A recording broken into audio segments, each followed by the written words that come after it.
বিশ্বকাপের দীর্ঘ বিরতি কাটিয়ে অবশেষে ইন্টার মায়ামির জার্সিতে আবারও মাঠে নামতে যাচ্ছেন ফুটবলের মহাতারকা লিওনেল মেসি। শনিবার রাতে কলম্বাস ক্রু এর মুখোমুখি হতে যাচ্ছে ইন্টার মায়ামি।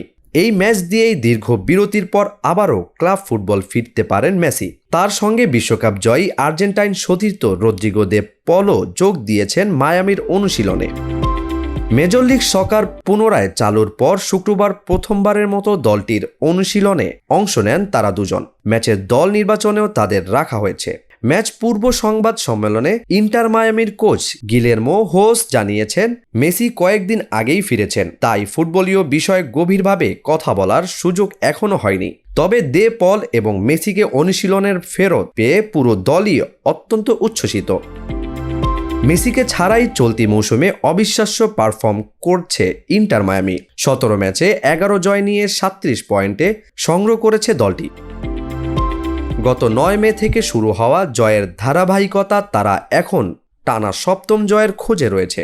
2024 সালের সাপোর্টার শিল্ড বিজয়ী মায়ামি এবারও পয়েন্ট তালিকার শীর্ষে ওঠার দৌড়ে খুব কাছাকাছি অবস্থান করছে, যেখানে শীর্ষে থাকা ন্যাশভিল এসসির থেকে তারা মাত্র 2 পয়েন্ট পিছিয়ে। এদিকে ক্লাবটি নতুন ব্রাজিলিয়ান তারকা কাসিমিরো এই ম্যাচেই মায়ামির হোম গ্রাউন্ডে নিজের প্রথম ম্যাচটি খেলতে যাচ্ছেন। গত শনিবারে মন্ট্রিলের বিপক্ষে 1-0 গোলের জয়ে ক্লাবটির হয়ে তার অভিষেক হয়েছিল।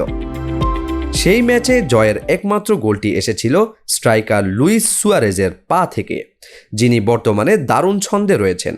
বিশ্বকাপ বিরতির পর 2 ম্যাচে 3 গোল এবং মায়ামির শেষ 3 ম্যাচে 6 গোল করেছেন এই উরুগুয়ান তারকা।